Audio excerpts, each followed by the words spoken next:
Jetzt ist die Zeit, wir beten an. Komm, jetzt ist die Zeit, gib ihm dein Herz. Komm. Vous êtes prêts ce soir? Vous êtes prêts? Ah, ok, ils sont tous là encore. Ce soir, je voudrais de Ésaïe 54. C'est le même prophète que dimanche. Oh, il y a beaucoup de brouillard en Belgique. Ok, le premier mot qui a marqué, c'est réjouis-toi. Une question, est-ce que c'est un conseil ou c'est un ordre? Vous êtes sûr? C'est pas un conseil, c'est un ordre. Point d'exclamation. Réjouissez-vous. Réjouis-toi. C'est un ordre que le prophète dit de la part de Dieu. Quand quelqu'un vient te voir et dit sœur ou cousin ou frère ou Paul, je ne sais pas comment tu t'appelles, réjouis-toi. Est-ce que ton attention est ouverte? Si ton chef il t'appelle dans le bureau et dit Madame telle et telle, venez voir, réjouissez-vous. Qu'est-ce qui va se passer? Il va dire je vous fous la porte? Qu'est-ce qu'il va dire sûrement? Il y a une augmentation, il y a une promotion, il y a une prime, il y a des félicitations. Quand quelqu'un te dit réjouis-toi, en principe c'est que quelque part tu vas oh il y a quelque chose de bien qui arrive. Quand Dieu il dit réjouis-toi, c'est que théoriquement, toute notre attention devrait s'ouvrir. Vous êtes d'accord? Si ce soir, Dieu me dirait que je dois prophétiser sur des personnes, et je viendrai, je dis, frère, réjouis-toi. Alors qu'est-ce que tu vas ouvrir? Parce qu'il y a quelque chose de bien qui va venir. Hein? Tu vas perdre ta voiture, ton emploi, tu vas devenir malade. Hein? Non, Dieu dirait jamais réjouis-toi. Il dirait fils, sois fort, sois fidèle. Tu vas tout perdre, mais je t'aime toujours. Mais quand le Seigneur dit réjouis-toi, en principe, toute ton attention devrait s'ouvrir. Il y a des gens, quand tu leur dis, Dieu te dit réjouis-toi, tu dis on va voir. Tu sais ce que ça veut dire on va voir? C'est une façon religieuse de dire non. Quand Dieu dit réjouis-toi, c'est que quelque chose en toi doit s'ouvrir. Dieu, il a une bonne chose. Alors ce soir, je vais commencer par réjouis-toi, stérile, toi qui n'enfantes plus. Fais éclater ton allégresse et ta joie, toi qui n'as pas eu de douleur, car les fils de la délaissée seront plus nombreux que les fils de celle qui est mariée, dit l'Éternel. C'est déjà une bonne promesse. Et d'un coup, il dit élargis l'espace de ta tente, qu'on déploie les couvertures de ta demeure, ne retiens pas. Allonge tes cordages et affermis tes pieux, car tu te répandras à gauche et à droite, et ta postérité envahira des nations et des peuples des villes désertes. Ne crains pas, car tu ne seras point confondu, ne rougis pas, car tu ne seras pas point déshonoré, mais tu oublieras la honte de ta jeunesse, et tu te souviendras plus de l'opprobre de ton veuvage, car l'Éternel est ton époux. Il y a des moments que Dieu nous donne des bonnes choses. Il dit réjouis-toi et puis te donne des bonnes promesses. Et ce soir, j'ai eu cette parole pour cette église. Et c'est quelque chose que dans le monde spirituel, je voudrais reposer, donner et expliquer. Et je voudrais vous parler ce soir sur ce verset 2. Élargis l'espace de ta tente. Ne retiens pas, allonge les cordages. Quelle tente? Dans la Bible, la tente, c'est l'endroit où Dieu habitait. Dieu n'habitait pas au départ dans un temple, il habitait dans une tente. Et là, on pouvait rencontrer Dieu dans cette tente. Aujourd'hui, Dieu n'habite plus dans une tente. Aujourd'hui, Dieu, il habite au Vatican. Non? Ok. Mais j'essaie, hein. Ok. Dieu, il n'habite plus dans une tente, il n'habite pas à Rome ni au Vatican. Dieu habite où? Il habite dans nos cœurs. Et ce soir, quand on parle de de tente, on va parler de cœur d'abord. C'est le premier étage que je voudrais parler ce soir. Je voudrais parler de 3 niveaux différents. Le premier étage, c'est que Dieu habite dans nos cœurs. Et si nous devons agrandir la tente, ça veut dire agrandir ton cœur. Ouvre ton cœur tout grand. Tu sais, il y a différentes sortes de tentes. Il y a des tentes de cirque où tu peux mettre 500 personnes. La plus grande tente au monde, c'est Rainer Bonke qu'il a laissé construire pour l'Afrique. Il mettait 40 000 personnes dans une tente. Vous vous rendez compte? C'était la plus grande tente qui a existé au monde. C'est Rainer Bonke, un évangéliste allemand qui est en Afrique, qui a eu la plus grande tente au monde. Il y a aussi des tentes des Canadiennes, vous les connaissez? En allemand, on dit des maisons à chiens. Ils ont 60 cm de haut et 80 de large. Vous avez déjà été dans une tente comme ça? Faire du camping? Si, il faut rentrer à 4 pattes comme ça, faut vraiment. Et puis, si vous êtes à 2 et l'autre c'est pas lavé, c'est pas agréable. Hein? C'est des toutes petites tentes. Alors ton cœur, ça peut être une toute petite tente ou ça peut être une grande tente. Et quand Dieu dit agrandis l'espace de ta tente, ça veut dire ouvre ton cœur. Ouvre ton cœur tout grand. Pourquoi? Parce que Dieu, il a une vision pour ta vie. Dieu, il a une vision pour l'Église. Vous êtes d'accord? Dieu, il a une vision, il veut faire quelque chose de ta vie, il a une vision qui est grande. Admettons que la vision de Dieu pour ta vie, elle est grande comme un camion. 40 tonnes. C'est la vision que Dieu il a, tout ce qu'il a prévu pour ta vie. Et ton garage et la maison, il a 2,50 m de long, 1,80 m de haut et 4 mètres de long et 2 mètres de large. Et si le camion il arrive, tu as un problème. Vous êtes d'accord? Qu'est-ce qu'il va faire? Le camion il va repartir et dit je ne peux pas livrer. Si ton cœur il est tout petit, la vision de Dieu ne rentrera pas. Est-ce que vous voulez avoir la vision de Dieu pour votre vie? Est-ce que vous voulez avoir la vision de Dieu pour votre Église? Et je crois que c'est un des premiers trucs, ouvrir ton cœur. Maintenant la question, comment on ouvre notre cœur? Dieu l'a dit tout simplement, réjouis-toi. Se réjouir, ça ouvre le cœur. C'est pas toujours évident. Oui, dans ma situation, tu sais, frère, j'ai des problèmes d'argent, des problèmes de santé, j'ai des problèmes d'avenir, j'ai tout ça. Et alors, si Dieu dit réjouis-toi, réjouis-toi. C'est pas les circonstances qui vont faire. Tu sais qu'il y a plus de millionnaires qui se suicident que de gens pauvres. Donc se réjouir n'a rien à voir avec les circonstances. Se réjouir, c'est quelque chose. Réjouissez-vous dans l'Éternel. C'est quelque chose que Dieu nous dit. Réjouis-toi. Et je crois que si tu es prêt ce soir à te réjouir, ton cœur va s'agrandir et Dieu pourra peut-être mettre ce soir la vision qu'il a pour ta vie. Il y a des personnes souvent qui viennent me voir. Pierrot, est-ce que tu as un mot prophétique pour moi? Est-ce que tu as une vision pour moi? Alors les gens ils viennent, c'est des loques dépressifs. Ils sont blessés, ils sont amers, ils n'ont pas pardonné. Leur tente, elle est grande, de 50 cm. Pierrot, est-ce que tu as un camion à mettre dans ma tente? Oui, le camion va être écrasé.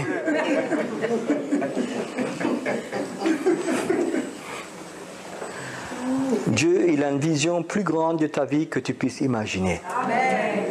Le problème, c'est que Dieu ne la donne pas. Souvent, parce qu'on n'est pas prêt. Tu sais, si Dieu m'avait donné dès le départ, le jour où je me suis converti, la vision, je crois que je serais parti. Mais il a dû attendre que ma tente s'agrandisse. Que ça grandisse. Un jour, j'ai eu une image, une vision sur une personne que je connais bien, c'était en Suisse. Et vous savez, je suis un homme tout simple. Et Dieu me donne toujours des visions toutes simples. Dieu n'est pas compliqué avec moi, avec d'autres peut-être, mais pas avec moi. Je ne suis pas appelé pour prêcher aux girafes.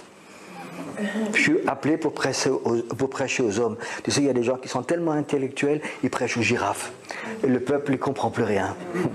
Moi, je suis appelé pour prêcher au peuple. Et j'ai une vision toute simple sur une dame qui était là, et je vois son cœur, il est comme une boule de pâte de pizza. Vous avez déjà vu quand tu peux acheter des fois des boules de pâte pour faire de la pizza, c'est des boules congelées, des petites boules. Essaye de voir de prendre une boule de pizza comme ça et de la remplir pour la mettre au four. Combien de jambon, de tomates, combien de choses vont tenir dessus? Presque rien. Qu'est-ce qu'il faut faire? Hein? Ça s'appelle le rouleau à pâtisserie, je crois. On passe dessus, encore, jusque la pâte soit grande comme ça. Et après, on peut mettre tellement de choses dessus, des champignons, des oignons, des anchois, plein de choses, parce que cette pâte à pizza, elle est grande. Et j'ai vu une image pour cette personne, le Seigneur m'a dit, regarde voir, elle est comme une boule, son cœur est comme une boule de pizza, passe dessus, avec l'amour de Dieu, que l'amour de Dieu touche. Et je voyais que Dieu commence à toucher cette femme, et puis son cœur est devenu comme une grande pizza. Et Dieu, il a pu mettre des visions, plein de choses sur sa vie. Parce que je ne savais pas que cette dame, c'était une Italienne. Dieu, il a de l'humour. Elle a tout de suite compris ce que Dieu voulait dire. Et depuis que quand je vois cette sœur, je la rencontre souvent en Suisse, on l'appelle tous Madame Pizza. C'était la vision que j'ai eue pour vous. Est-ce que vous avez besoin ce soir d'un coup de rouleau à pâtisserie? Vous n'avez pas peur? Non, on la prendra pour... Alors le Seigneur dit, réjouis-toi. Quand tu te réjouis prophétiquement, tu dis, Seigneur, tu as des bonnes choses pour moi et je me réjouis à l'avance. Même si aujourd'hui, de la situation, elle n'est pas terrible, mais Seigneur, je me réjouis parce que prophétiquement, je sais que tu vas faire des grandes choses à travers ma vie. Ça, c'est se réjouir.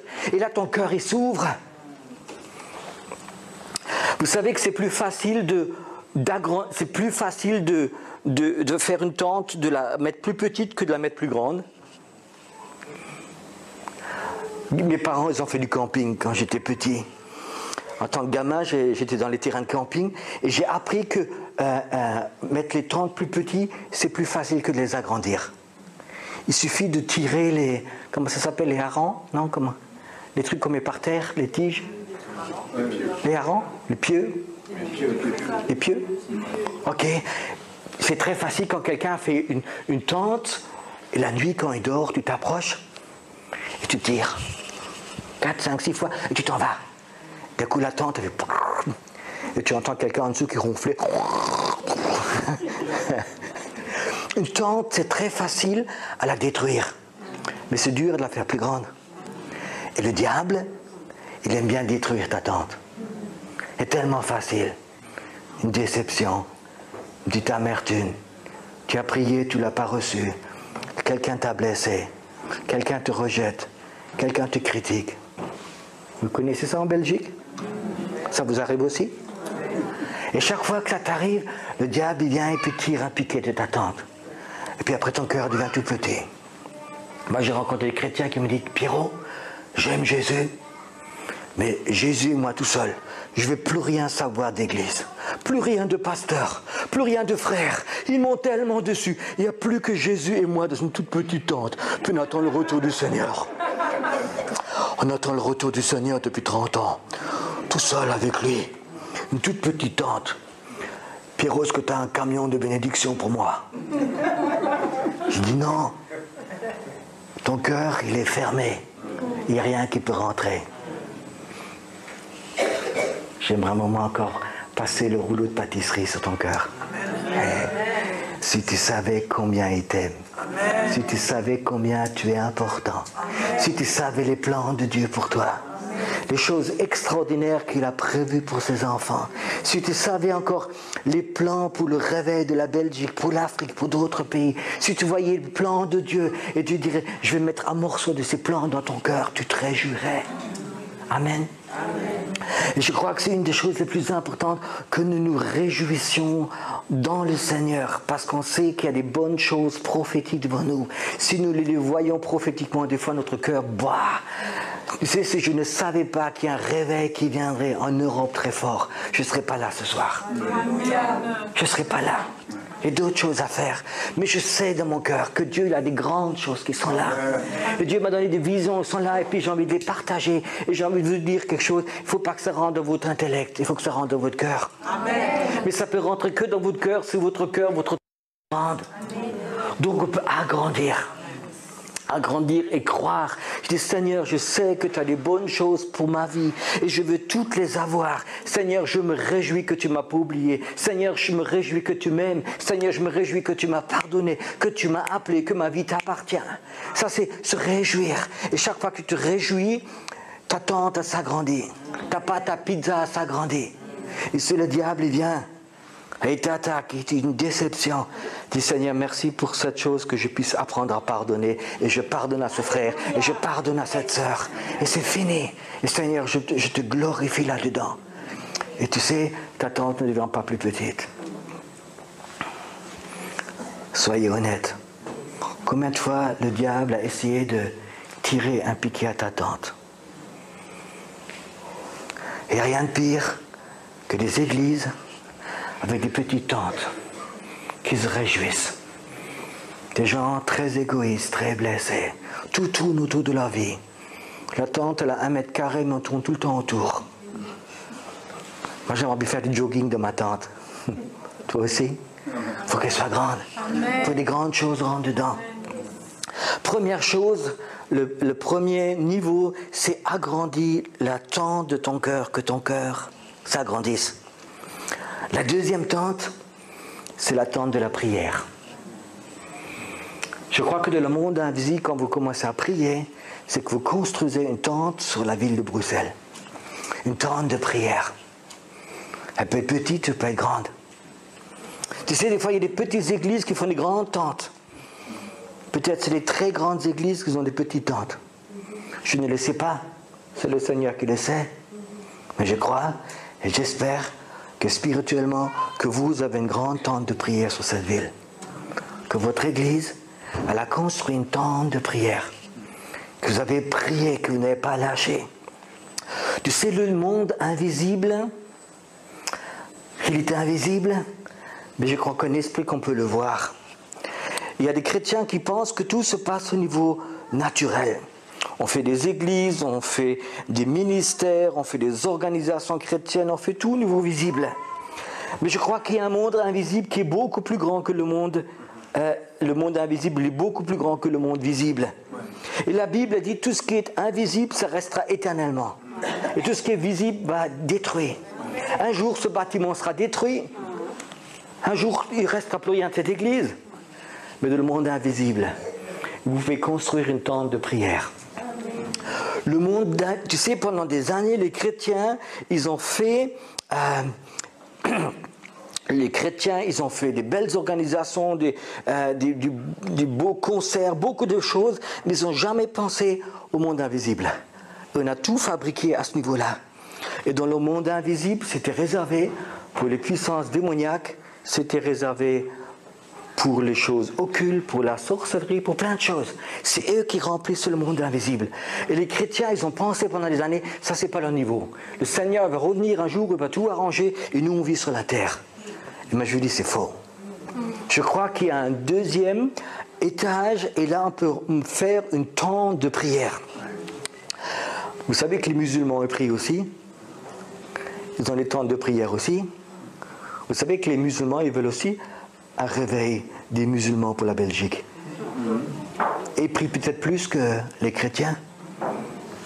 Et si dans le monde invisible, il y a d'autres tentes qui se mettent dedans, les gens occultes qui prient aussi. L'autre jour, un prédicateur nous a raconté qu'il était en avion, il est allé aux États-Unis, et puis il voit que 2 rangées devant lui, un jeune homme, 25, 28 ans, il priait intensivement, il le voyait vraiment en prière. Alors il est allé devant, il s'est mis assis à côté, il a dit « Bonjour monsieur, vous priez ?» Il a dit « Oui. » Et vous êtes chrétien? Il a dit « Non, je suis sataniste. Et je prie, je maudis les couples de chrétiens pour qu'ils ont le divorce. » Vous croyez que dans le monde invisible, ça fait des tentes aussi? Ça fait des tentes de malédiction. Alors je crois que c'est qu'une chose qui est importante, c'est que nous prions à la volonté de Dieu, le réveil dans le monde invisible, qu'on prie, qu'on prenne vraiment cette place. Et je crois que c'est quelque chose qui est important, que nous ne laissons pas ce vacuum, ce vide, qu'on ne le laisse pas dans le monde invisible et qu'on le remplit avec notre tente de prière. Parce qu'il y a d'autres tentes qui se font. Mais notre Dieu est plus puissant que les autres dieux. Mais s'il n'y a pas de tente, s'il n'y a pas d'ambassade dans le monde invisible, il y a quelque chose qui va manquer. Puis je crois qu'il y a un troisième niveau. Moi, j'appelle ça le niveau prophétique. Je crois qu'il existe des tentes prophétiques dans le monde invisible. C'est un niveau au-dessus. Il y a la prière. Seigneur, que ta volonté se produise. Seigneur, aide-nous. Seigneur, donne la bénédiction sur ces églises. Seigneur, bénis les pasteurs, bénis les hommes de Dieu, les femmes de Dieu, donne-nous les fiances. Ça, c'est de la prière. Et puis, il y a un troisième niveau, ça s'appelle le prophétique. Le prophétique, c'est quelque chose que tu sais que c'est la volonté de Dieu, quelque chose que tu sais que tu as une vision, ce que Dieu veut faire, et tu commences à proclamer des vérités de Dieu, des prophéties dans le monde invisible. Amen. Et là, je crois qu'il faut une certaine dose ou un esprit prophétique. Est-ce qu'il n'y en a parmi vous quelques-uns qui ont ça? Je crois que c'est une des choses les plus importantes. Nous avons souvent des dons prophétiques. On voit des choses sur les personnes. Oh, le Seigneur va t'utiliser, le Seigneur t'aime. C'est pas mal. Mais je crois qu'un autre niveau prophétique, c'est pour entrer dans le monde invisible et construire une tente prophétique au-dessus de notre ville. Amen. Je crois que dans le monde invisible, il y a tellement de choses qu'on ne comprend pas. J'étais dans une grande ville en Allemagne il y a quelques semaines, un temps de prier, puis le Seigneur m'a dit, tiens, je vais te montrer quelque chose, Pierrot. Je vais te montrer comment le monde spirituel, il est formé dans une ville. Et j'ai vu, comme il y avait 7 étages dans une ville, et j'ai vu d'abord des petits démons sur une rangée inférieure. Et le Seigneur me disait, tu vois, ces forces démoniaques, c'est des démons qui influencent les personnes au niveau des pensées. Et je les voyais rentrer partout, même dans la mairie, dans les banques, partout, et ils influençaient les personnes. Et puis le Seigneur me montrait, tu vois, il y a un deuxième niveau de force démoniaque. C'est des démons qui utilisent des forces, c'est des démons qui rentrent qui utilisent la musique, les médias, qui utilisent le théâtre, des choses comme ça, qui rentrent à tous ces niveaux. Il y a des forces démoniaques, 3e, 4e niveau, qui rentrent dans la finance, qui rentrent dans l'occulte, dans beaucoup de choses. Et dans le monde invisible, je voyais les villes avec une vraie structure, et tout autour, je voyais un esprit de sorcellerie qui, comme autour de Jéricho, faisait un grand mur comme ça.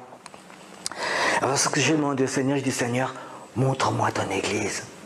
Où est ton église? Alors je la voyais au niveau le plus bas, sous un couvercle. Couvercle de protection, comme une cloche en verre de protection. C'est l'église du Seigneur. Bien structurée, bien organisée, théologiquement, tout est bien fait. Mais c'était tellement insignifiant dans le monde de la sorcellerie. C'était tellement insignifiant dans le monde invisible. Il n'y avait rien. L'église était là, contente d'elle-même. J'ai dit, Seigneur, quand arrivera le temps, on va soulever le couvercle de ces églises. Pour que les églises soient capables de rentrer dans le monde invisible, de prendre autorité, de rentrer à d'autres niveaux. Il m'a dit, c'est maintenant. C'est maintenant le temps, c'est pour ça que je t'envoie pour enseigner de ces choses-là. Je crois que dans le monde invisible, nous devons être capables de construire des tentes de prière et des tentes prophétiques. Pour envoyer, je dirais, ces missiles prophétiques, il faut avoir un esprit prophétique. Ah. Oui, mais moi, frère, je n'ai pas d'esprit prophétique, je suis un croyant normal. Moi, je te promets une chose, quand une onction prophétique remplit cette salle, et tout à l'heure, je vais prier, puis il y aura une onction prophétique qui va être là. Tous les chrétiens qui croient, ils sont capables, quand cette onction prophétique elle est là, d'envoyer dans le monde invisible, de faire grandir cette tente prophétique au-dessus de Bruxelles. Vous le croyez? Tu n'as pas besoin d'être prophète. Il suffit que l'esprit prophétique soit là et les chrétiens commencent à rentrer dedans. Dans la Bible, il est marqué, dans l'Ancien Testament, qu'il y avait une école de prophètes. Et puis à Saul, qui n'était pas un prophète, qui était roi, il est rentré dedans, il a commencé à prophétiser. Pourquoi? Parce que l'esprit prophétique était là. Et moi, j'ai remarqué des choses. Ça m'est arrivé même un soir, il y avait un esprit prophétique très très fort dans la salle. Je ne sais pas, il y a une vingtaine de gens qui ont commencé à prophétiser vraiment de l'esprit. Et d'un coup, il y a un homme qui était là, la première fois, il se lève et commence à prophétiser. Et cet homme n'était pas croyant. Et tout le monde dit, c'est pas possible. Le Seigneur m'a dit, tu vois, même les pierres peuvent m'adorer si les gens ne le font pas. Et s'il y a un esprit prophétique qui est très fort, tout le monde est capable d'envoyer des prières prophétiques dans le monde invisible. Vous êtes capable d'agrandir cette tente. Il y a une quinzaine d'années, j'ai ouvert, le Seigneur m'a dit, une école de prophètes à Heidelberg. Et au départ, pendant les premières années, j'avais invité presque tous les 2 mois un prophète, quelqu'un qui avait un ministère reconnu depuis des années. Et pendant une semaine, ils enseignaient et on pratiquait. Et je me rappelle, le premier qu'on a invité, c'était un Américain. C'est un monsieur qui était prophète depuis 30 ans. Et puis, donc il a fait cette école. Et moi, j'avais mon bureau à côté. Et des fois, je devais passer du bureau vers un autre bureau. Et je devais passer à travers l'endroit où il enseignait. Et chaque fois que je passais à travers la salle, juste en passant comme ça, Dieu me parlait. C'est drôle. J'allais dans mon bureau, je dis tiens, Dieu m'a parlé, c'est drôle, comment ça se fait? Et puis, je ne sais pas, une demi-heure après, j'ai un coup de fil, je repasse dans la salle derrière, et puis Dieu me reparle. Je dis c'est drôle. Alors, je suis resté dans la salle, et tant que je restais là, Dieu me parlait. L'esprit prophétique était tellement fort que Dieu parlait directement. Et puis, j'ai cherché 2-3 de mes collaborateurs, je dis passez à voir à travers la salle. Restez là. Et c'était tellement fort que Dieu parlait. L'esprit prophétique était là. Tu n'as pas besoin d'être prophète, mais quand l'esprit prophétique est là et tombe sur un endroit, les prophéties que tu fais vont dans le monde invisible et vous construisez une tente prophétique. Alléluia. Je voudrais qu'à un moment, qu'un esprit, que vous compreniez certaines choses. Il y a la tente, c'est ton cœur. Il y a une deuxième tente, c'est la tente de la prière. Puis il y a une troisième tente dans le monde invisible, c'est la tente prophétique, qui est un étage plus. Et je crois que ne prophétise pas pour prophétiser, mais prophétise quand l'esprit prophétique il est là. Et prophétise quand l'esprit de Dieu commence à te parler. Même si c'est des choses que tu ne comprends pas, tu dis Seigneur, c'est presque pas possible. Prophétise-les. Tu sais, quand un esprit prophétique il est là, le Seigneur commence à parler et les gens commencent à prophétiser dans le monde invisible. C'est comme si tu construisais un immense temple dans le monde invisible. Et je te dis une chose, les forces spirituelles, les forces démoniaques qui contrôlent les villes, voient ces tentes se construire. Et cela fait perdre leur force. Quand vous lisez Isaïe 47 avec cet esprit de Babel, cette femme, cet esprit qui contrôlait la ville tout le temps, où le prophète a commencé à lui parler qu'elle va tomber du trône, je crois que des mots prophétiques font perdre la puissance à ces forces démoniaques qui contrôlent les villes. Et je crois que c'est important. Ne le faites pas avec votre cerveau, ne le faites pas parce que tout le monde le fait pour répéter, mais faites-le quand l'esprit prophétique il est là et quand une vision prophétique est dans votre cœur. Ça peut arriver que quelqu'un est là, quelqu'un qui est blessé. Tu as peut-être eu un divorce derrière toi, tu as fait une faillite, quelqu'un est mort de ta famille, tu as tellement cru, enfin, tu as plein de déceptions. Et le Satan a réussi à te voler tous les piquets, ta tante est tout petite. Et tu viens ici pour être consolé. Tu viens ici pour que le pasteur te dise « Oh, la pauvre brebis que tu es, la pauvre brebis ». Et tu vas être la pauvre brebis, tu vas être là, l'esprit prophétique va venir, et tu es capable de prophétiser. Mais quand tu rentres à la maison, tu es de nouveau la pauvre brebis. Ta tante, elle est toujours aussi petite. Ça arrive beaucoup de gens, quand je vois qu'un esprit prophétique est là, ils sont capables de prier, ils sont capables de prophétiser, de créer dans le monde invisible, d'attaquer des forces démoniaques, ils sont capables de le faire. Et dès que l'onction est partie, ils sont à la maison, c'est de nouveau des pauvres brebis, de nouveau dépressifs. Et je crois que c'est important, première chose, qu'il y a cette onction qui est là, que la puissance de Dieu est là, qu'on puisse attaquer. Mais je crois aussi d'un autre côté, vérifie toujours l'état de ta propre tente. Tu comprends? Moi, je connais des gens, ils sont attirés par la présence de Dieu, ils sont attirés par le prophétique, ils sont attirés par les dons du Saint-Esprit, et quand l'onction est là, ils font tout avec. Et quand l'onction est partie, il n'y a plus rien. Pourquoi? Leur tente est toute petite. Satan a réussi à te voler des piquets. Alors je crois que la chose la plus importante, je retourne, est-ce que ton cœur est grand ouvert? Est-ce que tu peux dire, Seigneur, il y a une joie prophétique? Je sais quelque part que tu vas faire des grandes choses dans ce pays. Ce n'est pas les circonstances, ce n'est pas ce qui est marqué dans le journal, ce n'est pas ce que disent les informations, mais de mon cœur, je sais que toi, tu as un plan pour la Belgique, tu as un plan pour cette ville, tu as un plan ici, Seigneur. Peut-être tout autour, c'est le contraire, mais je sais que toi, tu as un plan de réveil. Seigneur, je veux que mon cœur soit guéri, que mon cœur se sente aimé. Je veux me réjouir. Je veux vraiment que cette chose se passe en moi. Que quand je rentre à la maison, que quand je prie plus dans ma petite tente, mais dans une grande tente. Tu comprends? Admettons que tu as une toute petite tente, 80 cm de large, 60 de haut, 2 mètres de long, une petite tente. Qu'est-ce que tu vas prier? Ah, peut-être, Seigneur, donne-moi une deuxième couverture. Oui, parce qu'il n'y a pas autre chose qui rentre. Mais si tu as une tente, comme une tente de cirque, tu vas dire, Seigneur, je veux 500 chaises. Je veux évangéliser. Je veux des haut-parleurs tout nouveaux. Je veux plein de choses. Donne-moi ça. Quand tu as une petite tente, tu vas prier des petites choses.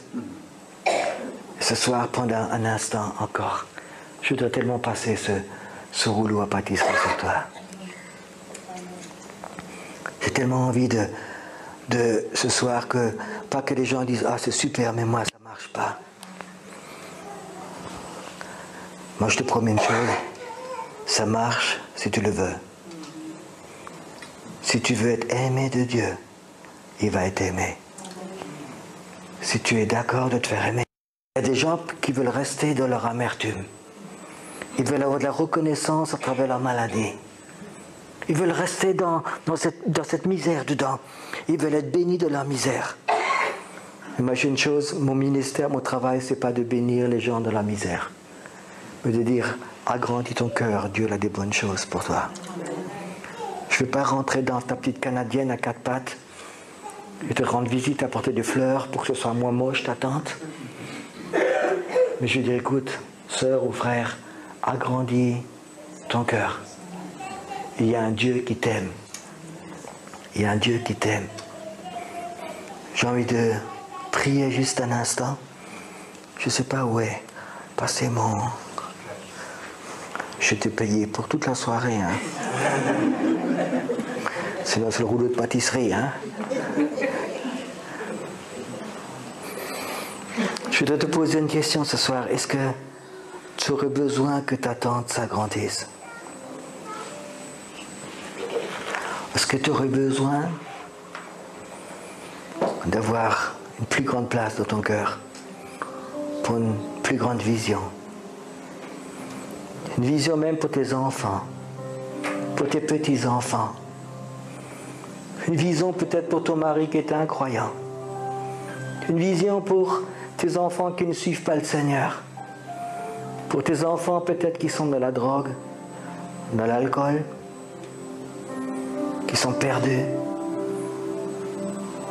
Est-ce que tu veux arrêter d'être devant le mur de lamentation, de gémir et de dire, Seigneur, je vais me réjouir parce que tu m'aimes tellement que toute ma famille va être sauvée.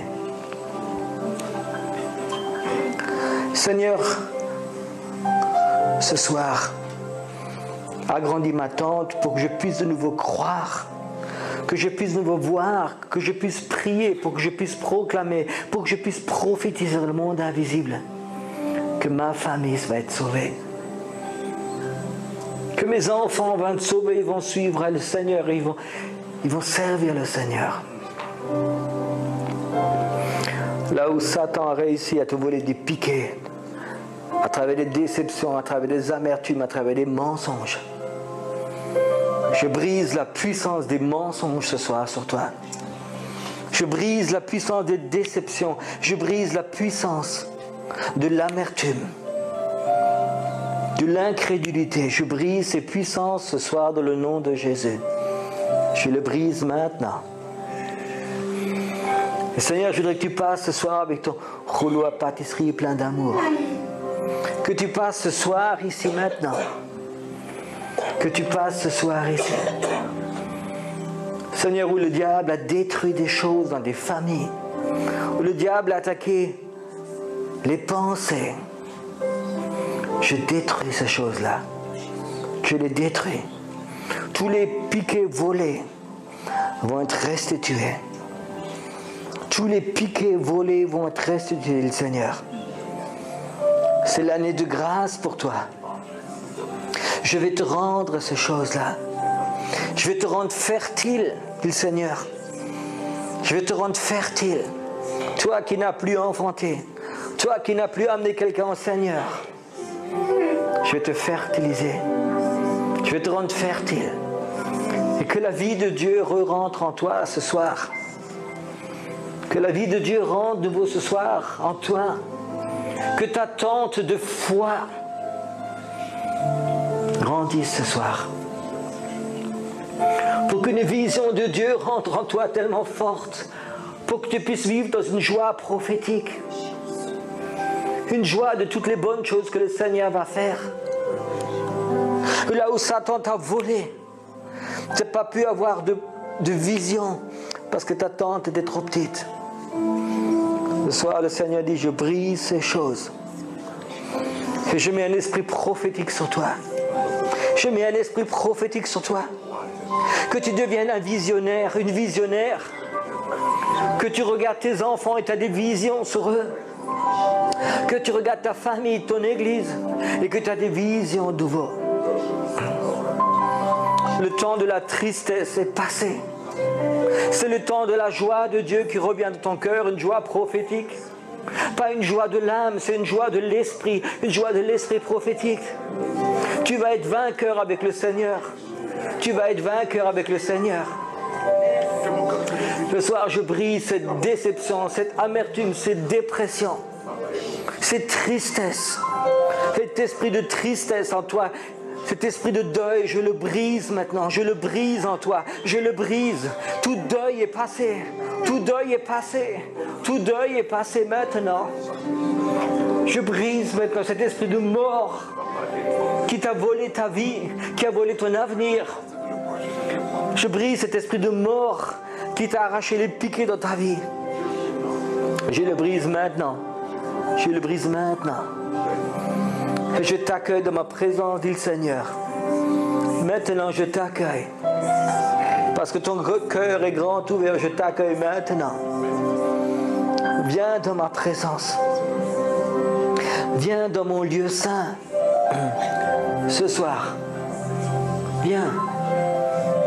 Viens maintenant. C'est maintenant le temps. C'est le temps où des visions vont revenir. Maintenant. Maintenant. C'est maintenant mon temps, dit le Seigneur.